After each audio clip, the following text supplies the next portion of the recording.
I caught my wife and her therapist together, literally together, on the white leather couch in the therapist's office, their hands tangled, shirts half off, so lost in each other they didn't realize the door had opened. The only reason I was there at all was because my wife had been pushing openness on me for weeks, parroting her therapist's advice, insisting we needed to be more honest if our marriage was going to work. She begged me to attend a session with him, said it would save us, and I agreed, desperate to fix whatever had broken between us. Walking in to find her lips on someone else's should have been the end, but the universe wasn't done with me yet.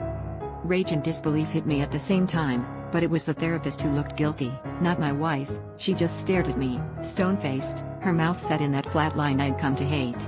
Before I could process it, the secretary burst in, clutching a crumpled shirt, mascara running down her cheeks, demanding to know why the therapist hadn't texted her back.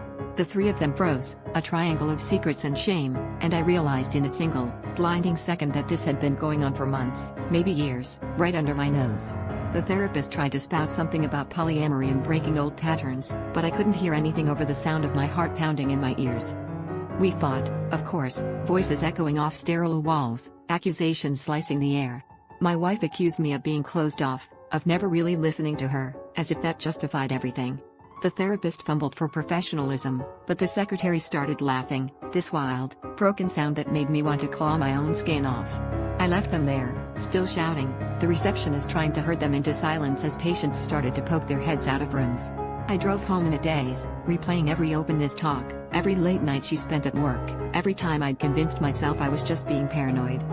Now I lie awake at night, wondering if I could have seen it sooner, if my own fear of confrontation made me the perfect mark for their twisted little game. The truth is, I'd rather have been lied to than forced to look at how much I'd avoided the truth. All that talk about openness, maybe she was right, just not in the way she meant. In the end, the biggest betrayal wasn't her sleeping with him, it was me, finally realizing I never really wanted to see what was right in front of me.